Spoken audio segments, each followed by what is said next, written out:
वज़ीर आला सिंध मुराद अली शाह की ज़ेर-ए-सदारत सूबाई काबीना का अहम इजलास जारी है, जिसमें काउंटर टेररिज्म डिपार्टमेंट के प्रोक्योरमेंट प्लान में तरमीम की मंजूरी दे दी गई। हम बात करेंगे डॉन न्यूज़ के रिपोर्टर इमरान नाहद खान से।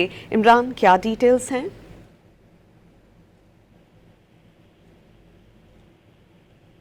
इमरान सुन रहे हैं आप? जी जी जी बोलिए।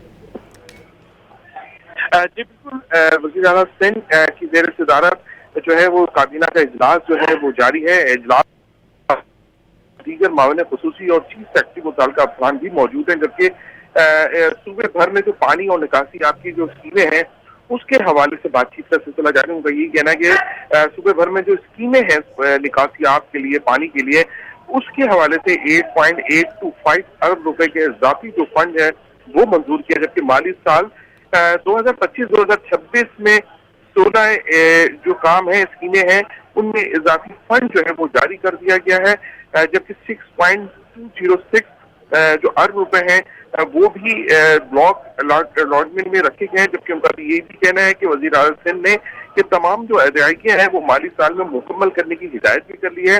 और उनका ये भी कहना है कि कराची मेगा प्रोजेक्ट के तहत 11 बड़े जो है वो मंसूबे की मंजूरी दी गई है। कराची के इंफ्रास्ट्रक्चर मंसूबे की मजमूई जो लागत है वो भी उसके लिए भी इजाफा कर दिया है पैसों का। जबकि उनका ये कहना है कि हाजी इब्राहिम रीसा रोड, हाजी कैंट रोड और कोरंगी लिंक रोड की बहाली के लिए भी काम की मंजूरी दे दी गई है। जी बहुत शुक्रिया, आप हमें अपडेट कर रहे थे इमरान।